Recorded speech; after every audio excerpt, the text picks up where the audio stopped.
Assalamualaikum warahmatullahi wabarakatuh. Perkenalkan, saya Apriani, SPD, Guru TK Negeri Pembina 3, Kecamatan Tabir, Kabupaten Merangin. Saya ingin berbagi pengalaman tentang praktik baik saya yang berjudul Pembelajaran Menyelami Makna, menghidupkan pembelajaran mendalam di TK Negeri Pembina 3, Kecamatan Tabir.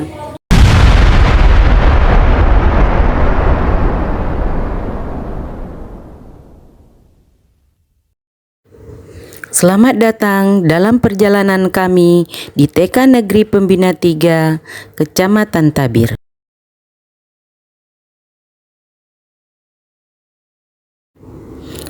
Perubahan zaman menuntut pendidikan untuk tidak hanya mentransfer pengetahuan, tetapi menumbuhkan makna dan jati diri.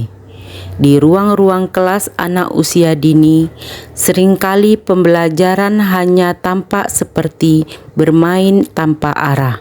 Padahal di sanalah sesungguhnya proses belajar paling murni terjadi. Saat anak menemukan sendiri arti dari pengalaman hidupnya.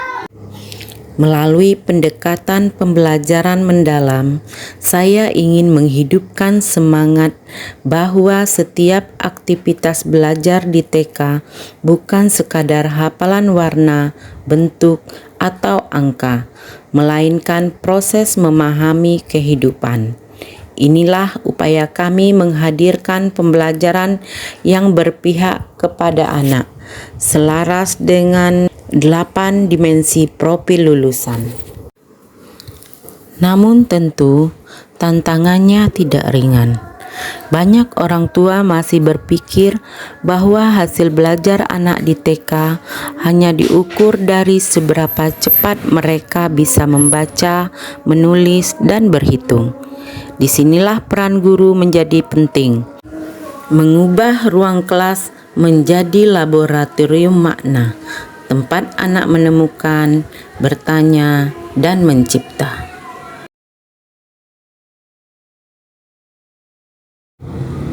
Sebelum transformasi dimulai, kami menghadapi realitas bahwa anak-anak memang cepat menghafal, tetapi sulit menghubungkan pengetahuan itu dengan pengalaman nyata.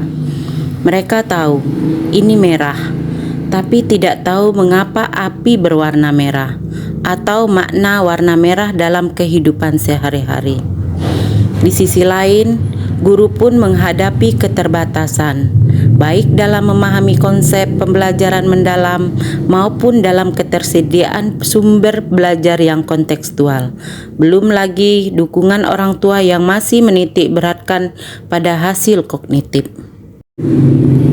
Perbedaan kemampuan anak dalam satu kelas juga menjadi tantangan tersendiri. Ada yang sangat cepat memahami, ada pula yang masih membutuhkan bimbingan intensif.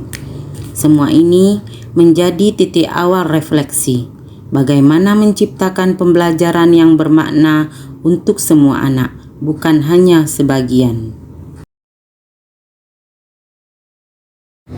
Langkah pertama yang saya tempuh adalah menyelami konsep pembelajaran mendalam itu sendiri.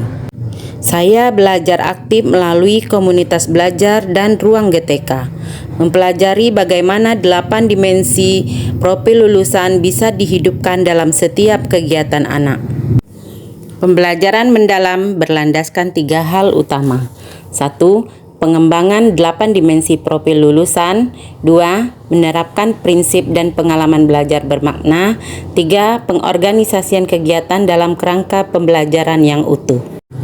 Dari sana saya mulai mengintegrasikan nilai-nilai tersebut melalui tema lokal, daerahku Rumah Tuo. Rumah Tuo bukan hanya bangunan tradisional Tabir, tetapi simbol kearifan lokal yang kaya makna. Dalam tema ini, yang pertama, anak belajar kewargaan dengan mengenal jati diri daerah dan rasa bangga sebagai bagian dari masyarakat Tabir. Yang kedua, mereka berlatih bernalar kritis dengan bertanya, mengapa rumah tua tiangnya tinggi? Yang ketiga, mengembangkan kreativitas dengan membuat miniatur rumah tua dari kardus bekas, dan selanjutnya belajar kolaborasi dengan berbagai peran dan bekerja sama. Dalam penerapannya, setiap kegiatan berpegang pada prinsip belajar melalui bermain, learning by doing. Anak belajar bukan dari hafalan, melainkan dari pengalaman nyata. Sebagai contoh, kami tidak hanya bercerita tentang rumah tua, tetapi benar-benar mengunjungi rumah tua Tabir secara langsung. Anak mengamati bentuk bangunan, fungsi setiap ruang, serta alat-alat yang ada di dalam ruangan. Mereka belajar sambil bertanya, menggambarkan apa yang mereka lihat, lalu kembali ke sekolah untuk mencipta.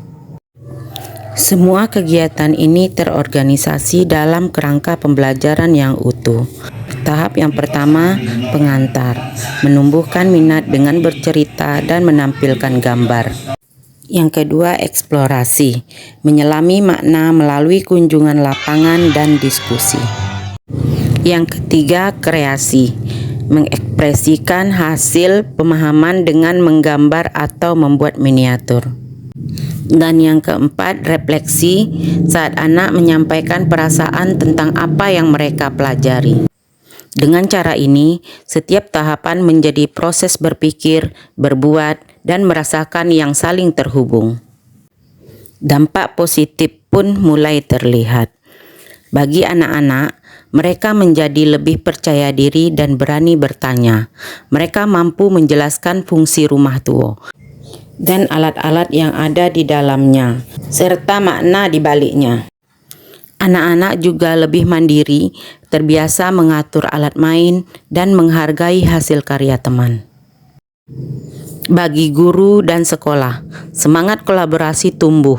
Guru membentuk kelompok refleksi mingguan untuk saling berbagi praktik baik. Sekolah pun semakin dikenal karena pendekatan pembelajaran yang kontekstual dan kreatif.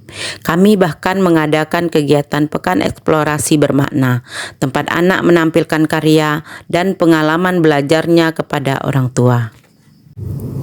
Dari perjalanan ini saya belajar bahwa keberhasilan pembelajaran di TK tidak diukur dari seberapa banyak anak hafal huruf atau angka, tetapi seberapa dalam mereka memahami nilai-nilai kehidupan. Masih ada ruang untuk perbaikan. Kami membutuhkan lebih banyak waktu refleksi antar guru dan pengembangan alat permainan edukatif yang lebih beragam. Namun, langkah kecil yang kami tempuh telah membawa perubahan besar, baik bagi anak, guru, maupun lingkungan sekolah. Inilah esensi dari transformasi pendidikan anak usia dini. Dari rutinitas menuju kebermanaan dan dari sekedar mengajar menjadi menyelami makna bersama anak.